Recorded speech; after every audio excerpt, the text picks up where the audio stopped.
Salut tout le monde. Moi, c'est Théo Bernard. Et sur cette chaîne, on explore ensemble l'univers de l'automobile. Du fonctionnement des systèmes aux bons réflexes pour entretenir votre voiture au quotidien. Chaque vidéo est pensée pour vous rendre la route plus simple, plus sûre et surtout moins coûteuse.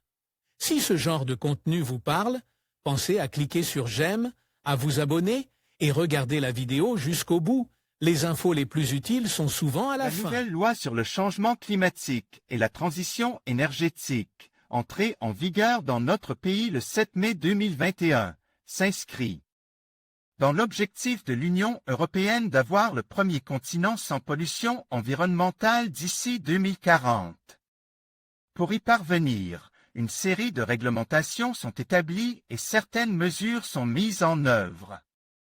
Si vous souhaitez en savoir plus sur ces dispositions, lisez la suite pour découvrir les objectifs spécifiques de cette loi. En quoi consiste la loi sur le changement climatique? Index des postes. Le changement climatique est une réalité qui affecte le monde entier, provoquant l'élévation du niveau de la mer et l'acidification de ses eaux. En Espagne, les températures extrêmes et la désertification sont quelques-unes des conséquences de ce changement. Face à la nécessité de minimiser ces effets, notre pays s'engage à atteindre la neutralité climatique d'ici 2050. À cette fin, une loi a été créée qui vise la décarbonisation complète en utilisant des énergies renouvelables à la place des combustibles fossiles. Les objectifs de cette loi sont les suivants: réduire les effets des gaz à effet de serre de 23% d'ici 2030 par rapport à 1990. Réaliser un système électrique fonctionnant à partir de sources d'énergie renouvelables d'ici 2030. Réduire la consommation d'énergie primaire d'au moins 39,5% par rapport au niveau de référence, conformément à la réglementation de l'UE, afin d'améliorer l'efficacité énergétique. Atteindre une pénétration d'au moins 42% des énergies renouvelables dans la consommation finale d'énergie d'ici à 2030. Créer une transition vers une mobilité propre. Cette loi comprend certaines mesures et des points clés dans sa mise en œuvre. Plus aucune vente de voitures à combustion d'ici 2040. Actuellement, le secteur des transports est responsable de 30% des émissions polluantes en Espagne, et c'est l'un des secteurs qui doit mettre en œuvre le plus de changements. La réduction des voitures à combustion est l'un de ces changements. À partir de 2040, la vente de nouvelles voitures non commerciales sera interdite.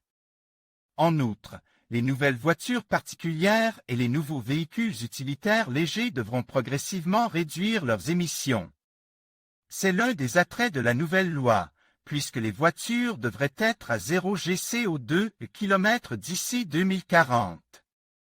L'installation de plus de 340 000 points de charge est donc nécessaire pour stimuler l'électrification de la mobilité. Zones à faibles émissions. Les zones à faibles émissions sont des zones où les voitures les plus polluantes sont limitées afin d'améliorer la qualité de l'air. Cela signifie que les voitures plus polluantes ne sont pas autorisées à circuler dans ces zones. Dans les villes de plus de 50 000 habitants, qui sont au nombre de 149 en Espagne, des zones à faibles émissions devront être mises en place. Plus de la moitié de la population sera alors concernée par les restrictions de circulation. On espère qu'avant la fin de l'année 2023, la population espagnole devra passer à une mobilité plus durable, comme les véhicules hybrides, électriques, au gaz ou à l'hydrogène.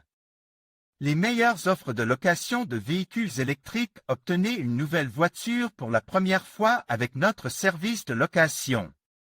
Toyota Proace City Van 50 kW EV L1GX à partir de 324 € au mois et TVA incluse. Plus d'infos. Dacia Spring Business à partir de 347 € au mois et TVA incluse.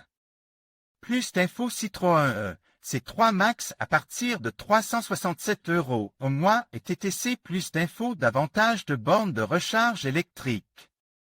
L'un des obstacles rencontrés lors de l'achat ou de la location d'une voiture électrique est le nombre limite de bornes de recharge. La loi sur le changement climatique a pris des mesures pour changer cette situation. À partir de 2023, plus de 1000 stations-service seront obligées d'intégrer la recharge électrique. Des règles fixes définissent combien et quand elles devront les installer, en fonction notamment du nombre de litres de carburant vendus et de l'importance de ce point dans la zone. Quelles stations-service devront les intégrer? Il existe 3 classifications qui définissent quand et quelles stations devront les installer. Les stations-service qui ont vendu plus de 10 millions de litres d'essence et de diesel en 2019. Ce sont plus de 200 stations-service qui devront installer au moins un point de recharge de 150 kW.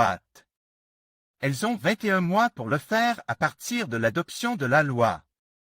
Les stations-service qui ont réalisé des ventes de plus de 5 millions de litres d'essence et de diesel en 2019, elles doivent installer au moins une borne de recharge de 50 kW dans les 27 mois suivant l'entrée en vigueur de la loi sur le changement climatique.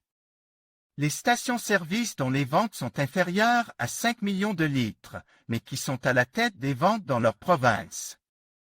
Îles ou villes autonomes, elles demandent également l'installation d'une borne de recharge électrique, à condition qu'il n'y ait pas de stations-service dont les ventes sont supérieures à 5 millions de litres.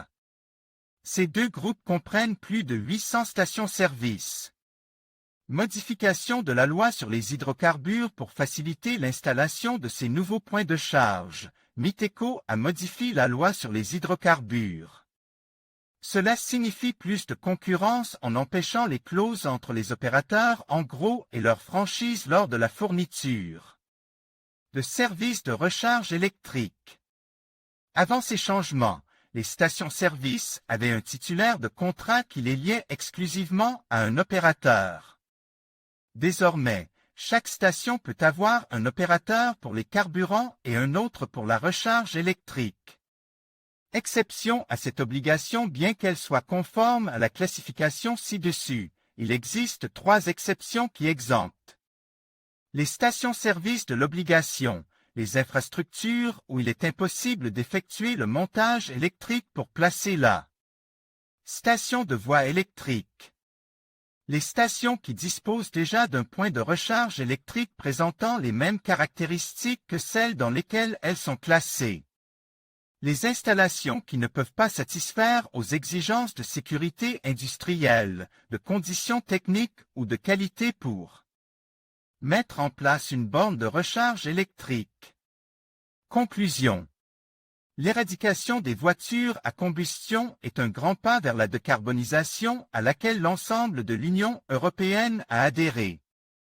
La loi sur le changement climatique vise à transformer l'Espagne en une flotte de voitures et de véhicules commerciaux sans émissions. Cela permettra de créer des environnements plus sains, un monde à l'air plus pur et de préserver les écosystèmes et les espèces. En conclusion, la loi sur le changement climatique en Espagne marque un tournant décisif dans la lutte contre le réchauffement climatique. En fixant une date claire pour la fin des voitures à combustion. Cette initiative vise non seulement à réduire les émissions de gaz à effet de serre, mais aussi à encourager l'innovation et le développement de solutions de mobilité durable. En adoptant ces mesures, l'Espagne se positionne comme un leader dans la transition énergétique, tout en contribuant à un avenir plus propre et plus sain pour les générations à venir.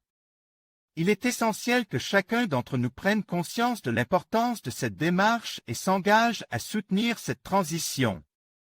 Merci de nous avoir suivis et à bientôt pour d'autres sujets d'actualité.